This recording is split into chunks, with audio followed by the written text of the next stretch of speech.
yeah, thank you for coming to Improvecamp. Sorry we're a little bit late getting going, but these things never go smoothly when it comes to tech. James is gonna do a version of a talk that he did a few years ago about living with bipolar. I'm never sure if I should call it bipolar disorder or just bipolar, but I'm just gonna go with bipolar.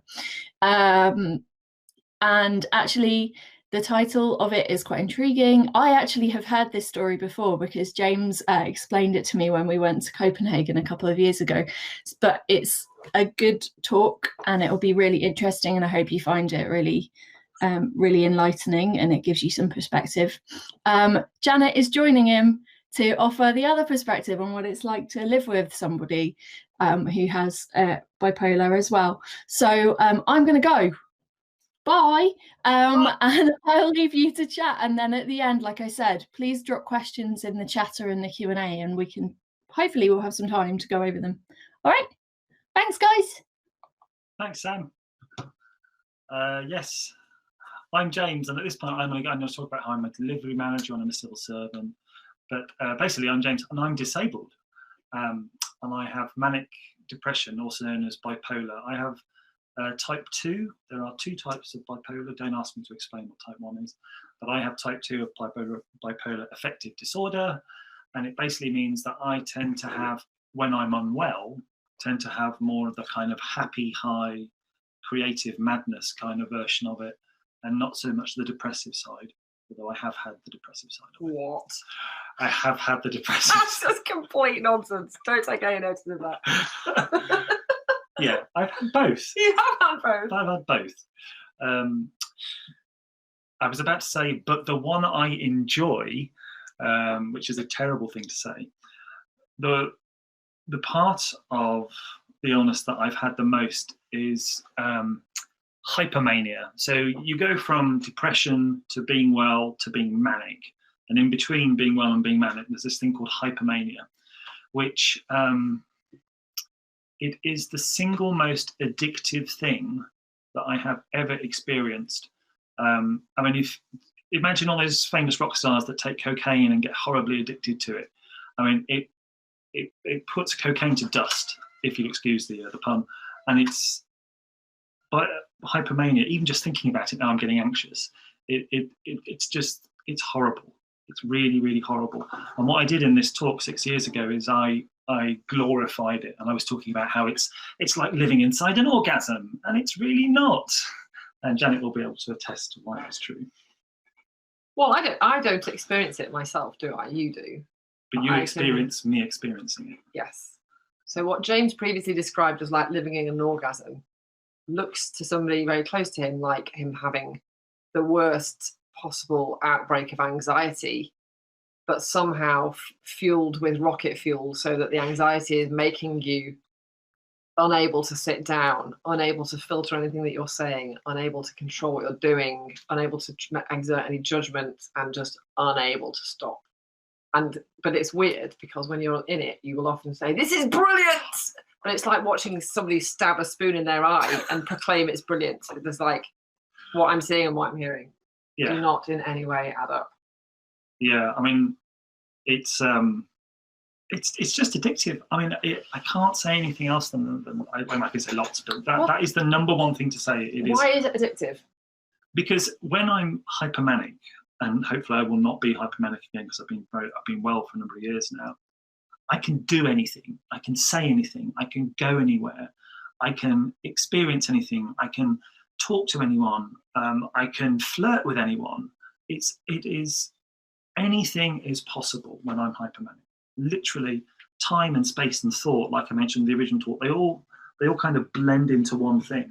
And then when you reflect back, having been hypomanic and felt that way, when you afterwards are no longer hypomanic and you reflect back on what happened in your behaviour, how do you typically feel then?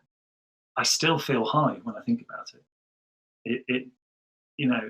But when I stop and take a breath and I think about it more rationally, it's just anxiety gone mad, and it's awful. It's really awful. You often describe feeling quite upset, actually, about what you've done whilst you've been hypomanic. God, yes. there are so many things I've done that I go like this, and I'm cringing, thinking I did not talk to the CEO of that company in that way, and then laugh at it. And there are so many things like that. Like, particularly for me, there are a couple of really nasty triggers. So sleep deprivation, alcohol, or drugs in particular push me into hypomania. And well, you can imagine just being drunk, but at the same time being like you've had 20 cups of espresso or something. It's those two things combined in the same, and just able to do anything. At least that's the perception. So you're not actually able to do anything. No. In fact, not really able to do very much at all. No, of any use, are you? Not really, no. In that situation. It's awful. Yeah. What about when you're at the depressed end of the spectrum, which you earlier, I don't know why you said that you don't really experience it, because I've certainly known you in that state. Yeah, maybe I don't want to experience it. So one of the interesting things with bipolar affective disorder is that depression is more just is lethargic, and it's a lot of sleeping, a lot of time in bed, sleeping or staring at the ceiling. Whereas my understanding of like unipolar depression is that there's a lot of time feeling very upset and feeling like, I don't know. It can be, or it can be very similar to what you've experienced. It's a lot of sleeping, basically. Yeah, a lot of doing absolutely nothing. And you go out of contact with everyone, don't you? As well? I've known you to go completely AWOL and everybody be very worried about you and unable to contact you. Yes, yeah. I think there was about 4 or 5 years ago. Yeah. There was that episode where I think I'd been offline completely incognito for about 3 weeks or something. Yeah. Nobody at work had heard from you. None of your friends had heard from you, including me at the time. There's a cat in a box. Sorry if you hear some crinkling noises. It completely disconnected from reality and from everything else that was going on. Yeah.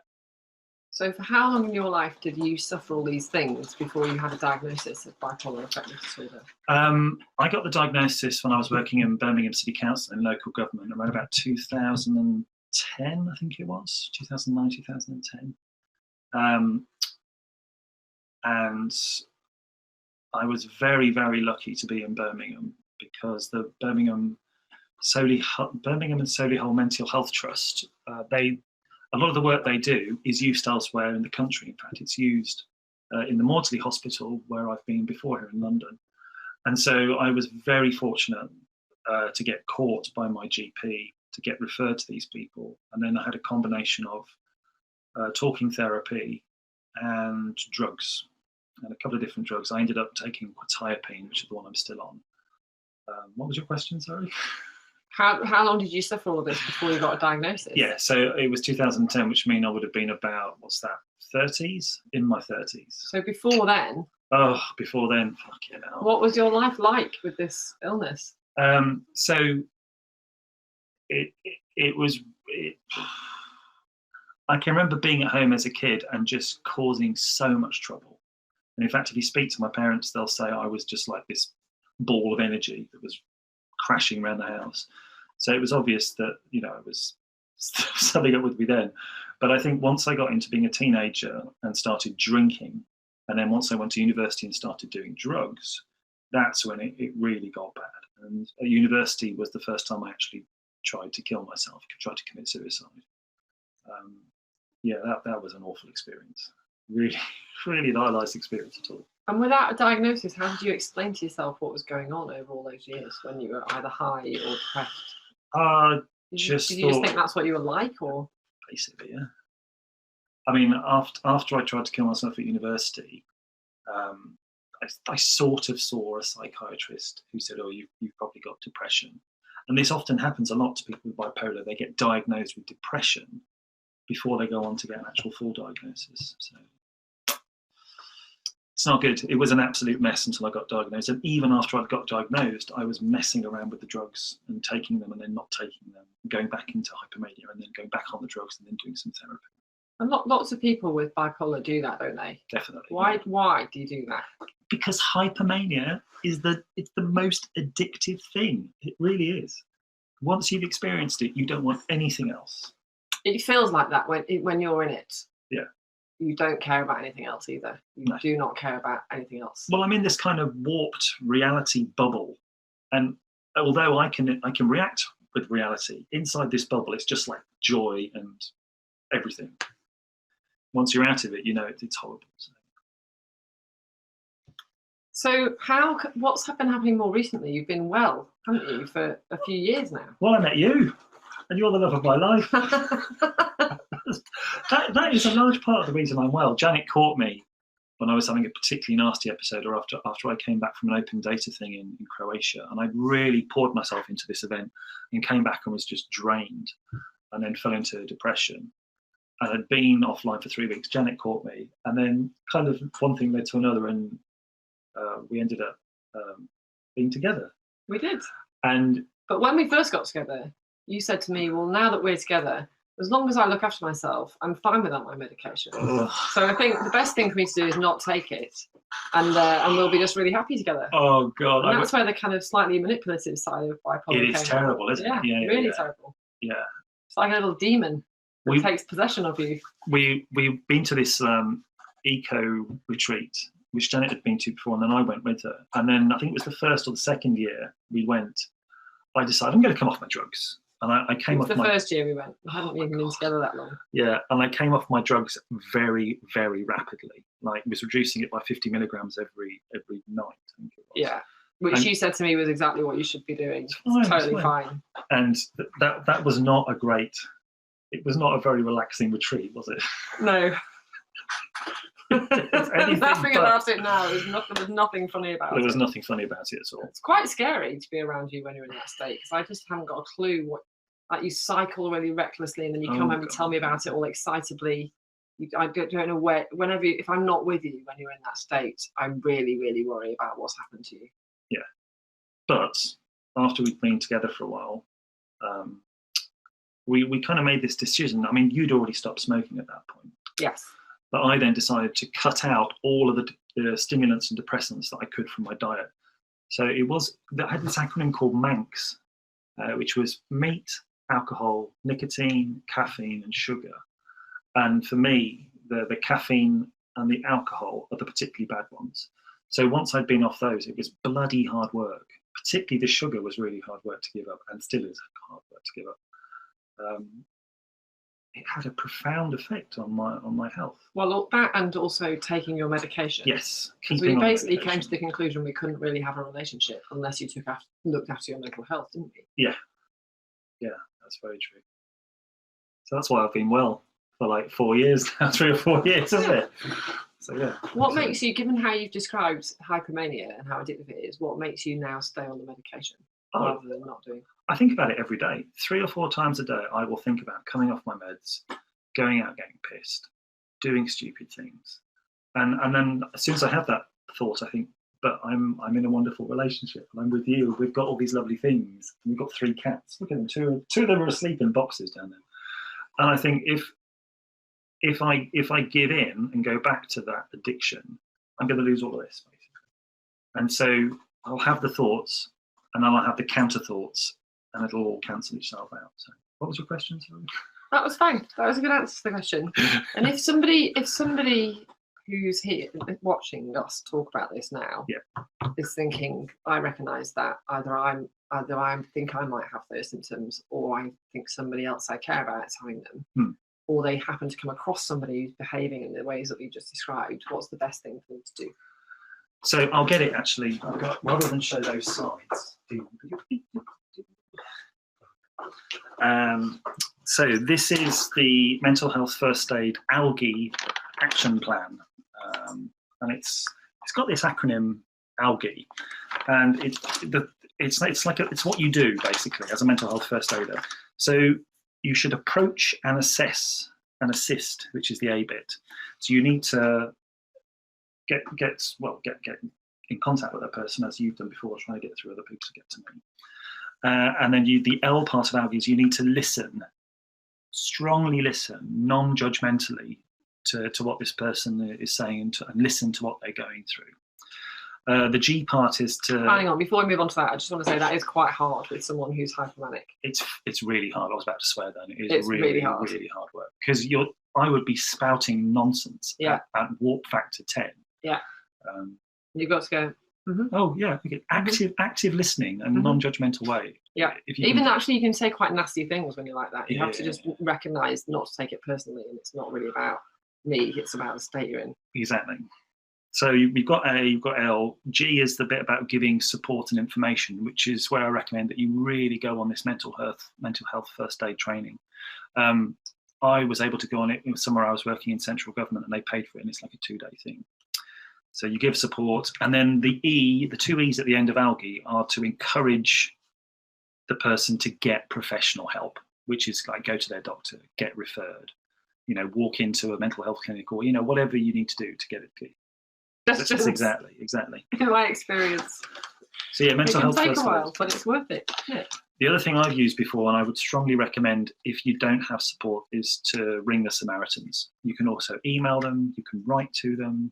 They've got an app you can use, but I think they're on 116 123. Go to their website and use them. They are really, and they have saved my life a couple of times before I admit. Okay. Yeah, that's about it, I think. Yeah, that's probably about enough to say, isn't it? Should we see if anyone's got any questions? Yeah. Hello, I've come back. Hi. 1, you two are the cutest. 2, your cats are the cutest. 3, just thank you for being so open and honest about it, because there's still just so much stigma around this. While you were talking, I've tried to share some links in the chat so that if anyone does need any help, they've got somewhere to go to. There is one question that I can see so far, which is from Gemma. And she says, Janet, what triggers do you notice when James is getting manic? Oh, that's a good question. He will, his sleep gets disturbed first, I would say. He's probably stopped looking after his eating quite so well. And there's like a disconnection. Like I can't get him to engage with me in the way that he normally would. Like normally we're super engaged with each other. We talk to each other all the time. When he starts going like that, he's like, what? Sorry, what? Anyway, what? And he's not really taking in what I'm saying. And he's just he's obviously in his head. So he goes in his head. And so if any combination, if any 2 of those 3 things start happening, everybody has sleep disturbance, everyone dicks around with their food, and everyone gets distracted. But if more than a couple of those are happening, I would start wondering, has he taken his drugs? Yeah. Or is he doing some kind of secret mission to come off them, which has been known? So is it then just a case of having that conversation about, yeah. And you have to do it. Slightly kind of erratic dog. You need to be quite calm and not like try and grab it. You kind of don't, obviously my husband is not like a dog, but the behavior that you have to exhibit when we're approaching somebody who's behaving erratically, you have to really calm yourself down and make sure you don't match their pitch, because you can just escalate it. So you have to be very keep yourself centered, keep yourself calm, have a very calm conversation about what's going on, be kind of respectful and all that. It's really good, because if you think about algae versus what physical first aiders do, they have this acronym called DRAB, which is danger response, and you've got to check if you or the person's in danger, and then you've got to respond. You basically have to shake them and shout at them and slap them. Well, not slap them. And we're watching airplane. Watching airplane. You can't do that with someone that's mentally unwell. If you start slapping someone that's hypomanic or is highly anxious, it's going to make it worse, basically. So yeah, lots of listening. Yeah. There's another question. Oh, hello, Andy. Hello. I was just going to say there is a raised hand as well if you want. Oh, I don't know how to do raised hands. I will invite John up to the stage, and I'll disappear again. But if anyone does want to ask a question directly, please raise your hand and I'll bring you up. Feel free to ask questions. I'm quite happy to ask questions. Yeah. Oh, hello. Can you hear me all right, guys? Yeah. Cool. I'll just ask the question that I wrote in the Q&A then. I mean, we all know that I'm bipolar 2, don't we, I guess? And James, you know, you've been a great help to me, mate, through recent stuff. So thank you. One of the things I'm battling with is I feel like I'm almost at sort of elementary school stage in terms of understanding my illness, because I was really late diagnosed. I was diagnosed first with depression. Took ages before that diagnosis morphed into bipolar. So I'm 6 years into knowing that I'm bipolar, and I feel like for whatever reason I've not really got to grips with it yet.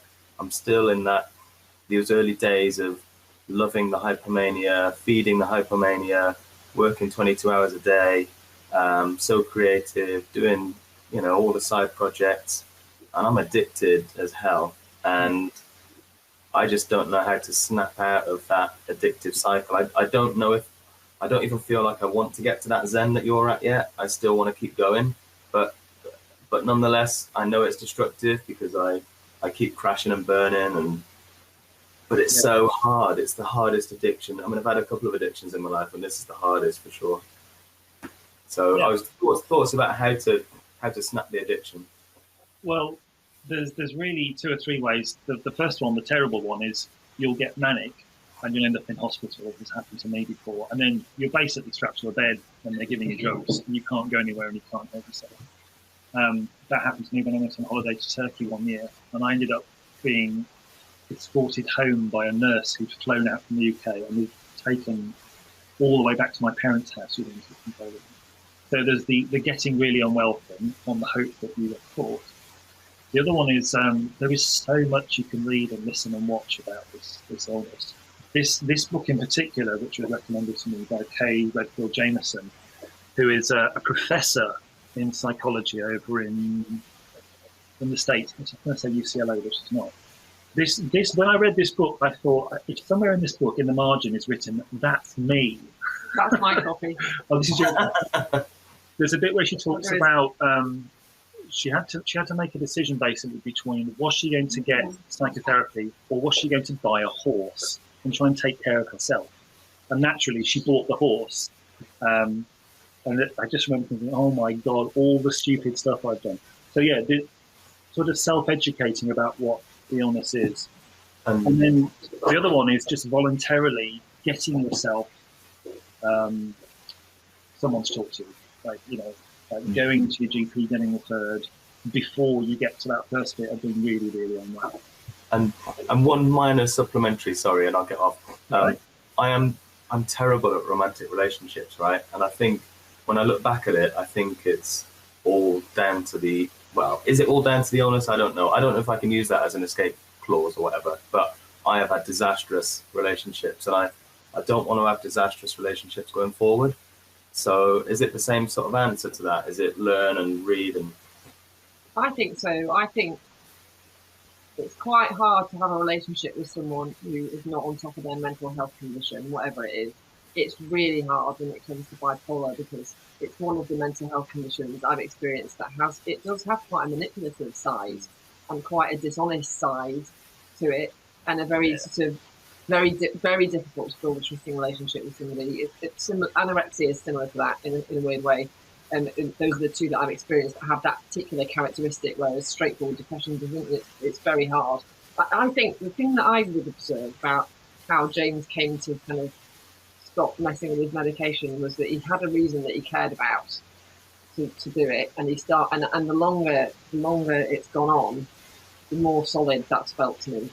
It's more, I felt much less like there's a risk that any minute now you might just go back to the thing, and you have to. I think I really feel for you hearing what you say about the conditions that you find yourself in, because that's exactly what I saw in James for a bit before we got together. But I think if you can find, it doesn't have to be somebody else, for your own reason. If you really want to be able to have relationships with people that aren't disastrous, for example, if that's a strong enough reason for you to try and work through it, maybe that's the thing to hang on to. But you need something else to counterbalance. There's somebody else I know who's got bipolar disorder, and he, in a similar situation to us, somebody important in his life said to him, you know, I'm gonna have to not be involved with you anymore if you can't sort this out, and that's what made him take it seriously as well. But I don't know. There are others who do it for themselves and who come up with a reason for themselves, and maybe that's the thing to do. This book's very good as well. Strictly Bipolar. This is a much shorter one, but I read this when I got together with James because I was trying to understand a bit more about the condition and how I could help. And this one I found helpful in just sort of explaining it and like what is it and how does it work. There was another one, I can't remember what it was called, but it was really good because that's the one that gave me the insight into the kind of little demon that gets released when you're really getting high and start doing all kinds of crazy misbehaviour. Yeah, I hope you find your reason and hope you find your way.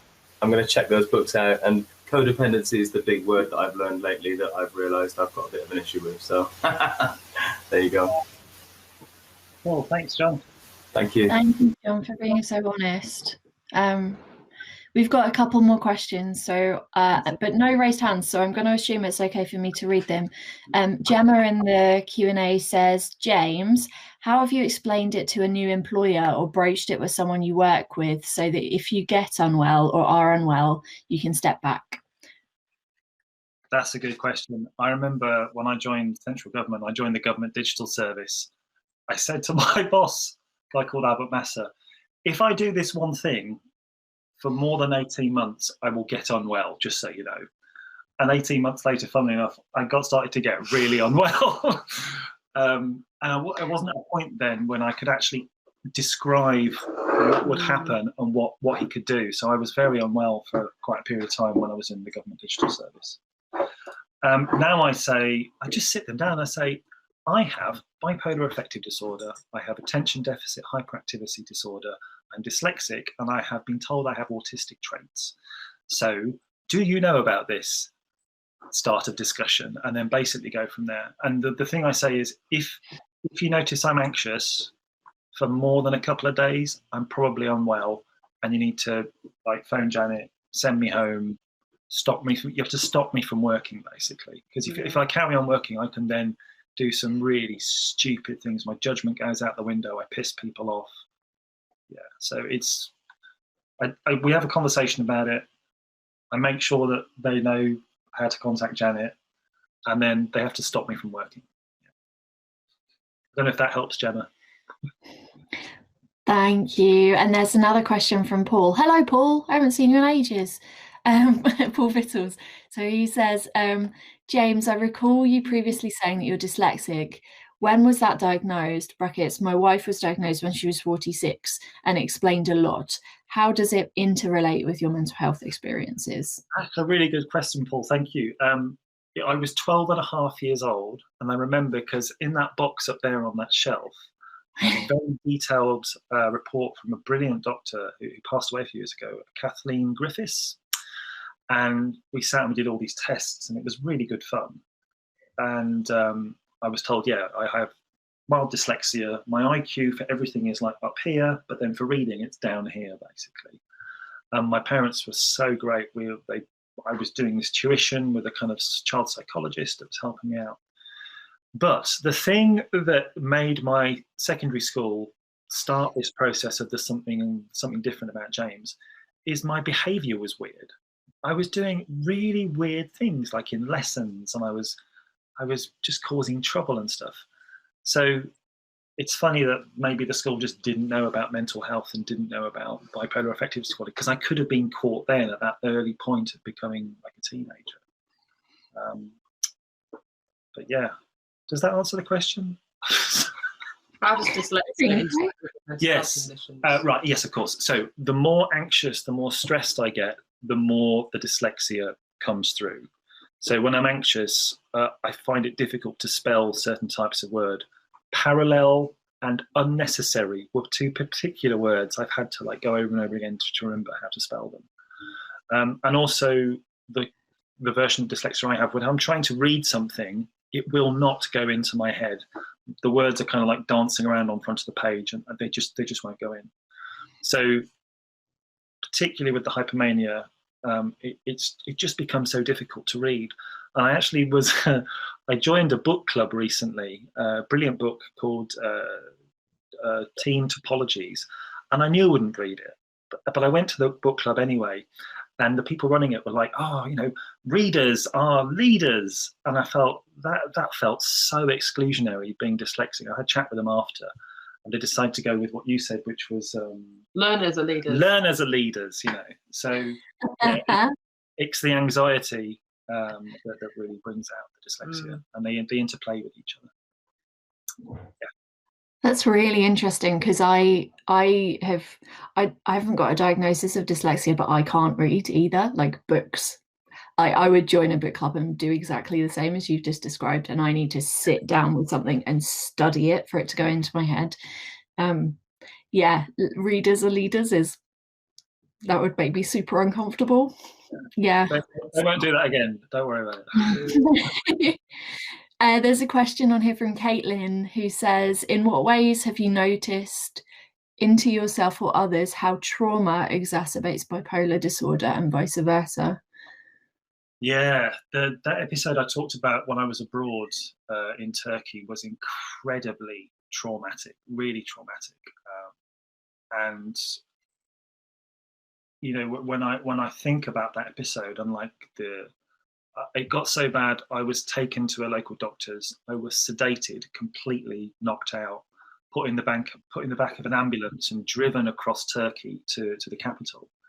I remember waking up in the back of the ambulance and I was like strapped to a gurney. I was completely dehydrated, and then spent about a week in a mental health hospital.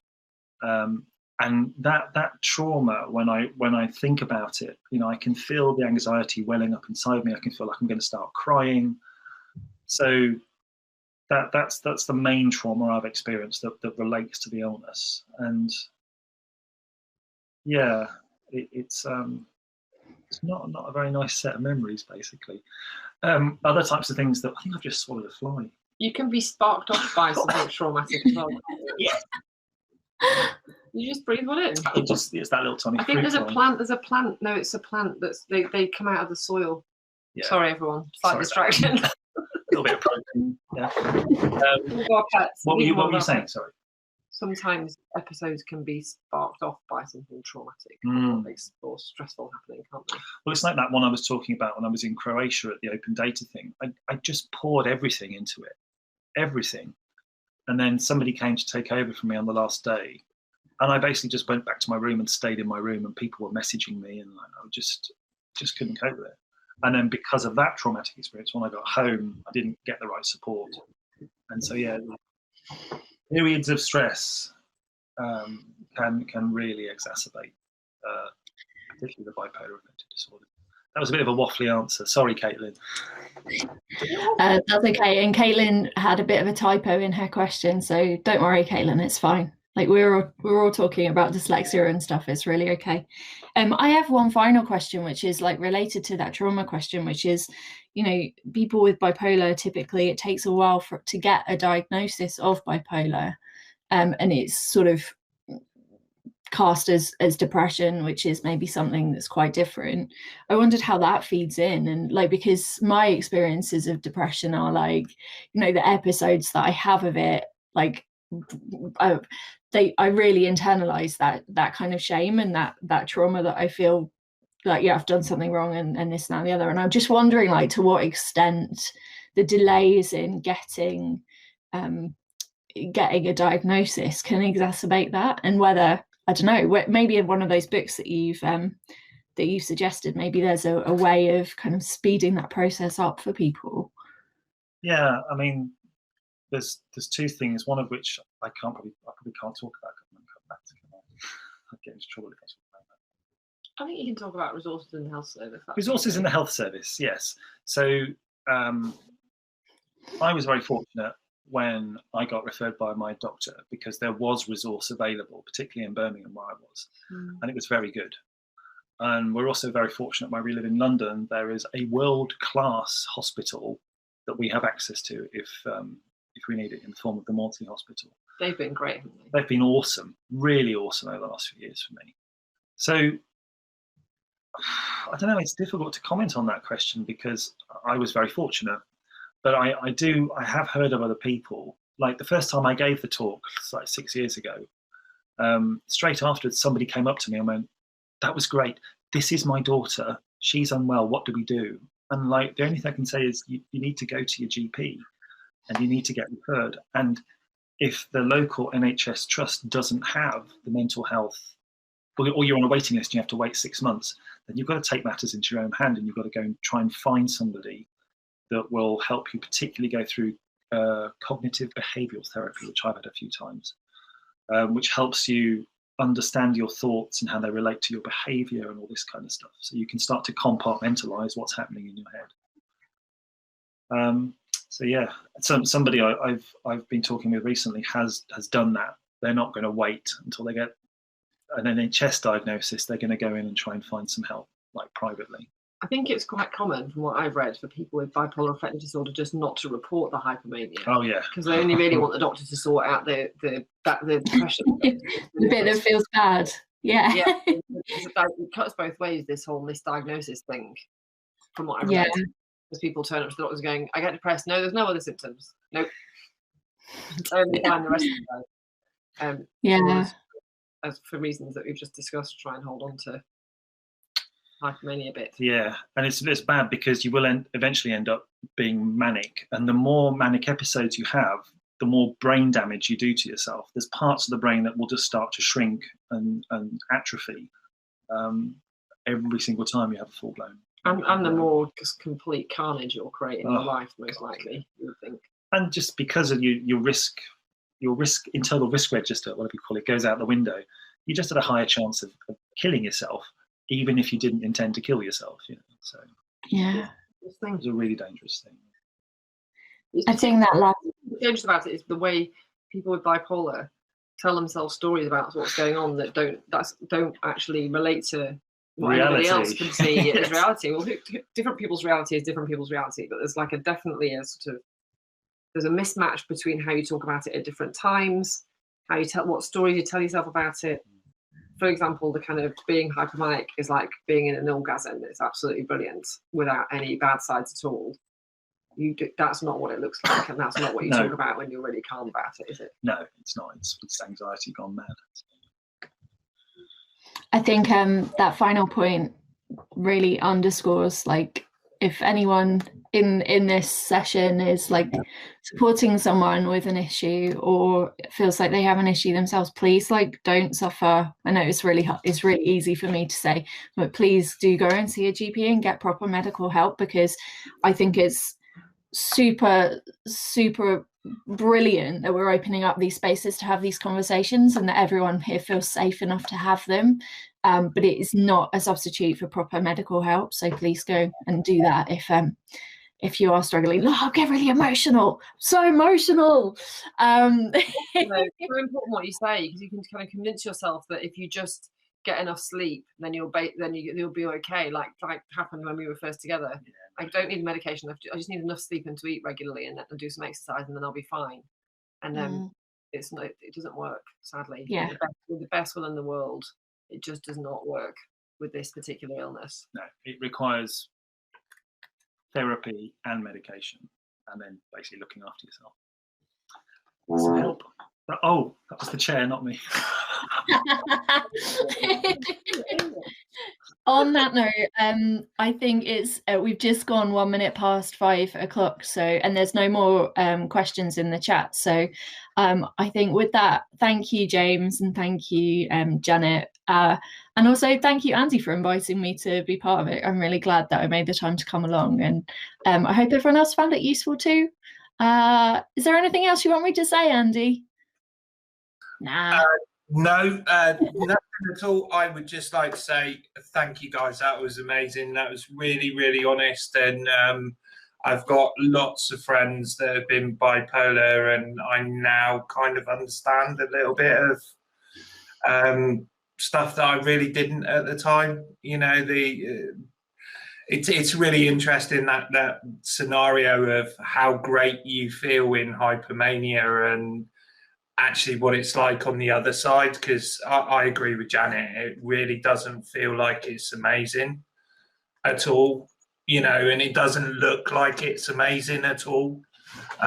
So it's wonderful. I knew it's going to be a wonderful session. It was brilliant. Thank you so much. And we will be here every week. We will be in the lounge after the session. There's one thing I've realised, Andy, is that James has not explained how to sex a tortoise. So we're going to need you to follow up on Twitter with that information, if that's okay. That is true. Some may think that was clickbait, James. You've been on a marketing course recently. I can do the potted story in like 30 seconds if you want, but yeah. Go on, then. It was a lovely way to finish. When I came back from Turkey, I was at my parents' house, and the thing that clicked me out and crystallized how unwell I was my dad talking to the psychiatrist about our tortoises and how difficult it was to sex them. So that tiny little conversation that my dad had was, I suddenly went, oh, I'm unwell. So that's where that comes from. It takes your parents to highlight. Yeah. Well, thank you so much. I'm going to stop this now. This will be available. Please do share it. And we will be having lots more great sessions. And join us in the lounge if you can. If you can't, we'll see you another time. Thank you so much, Jane. Brilliant.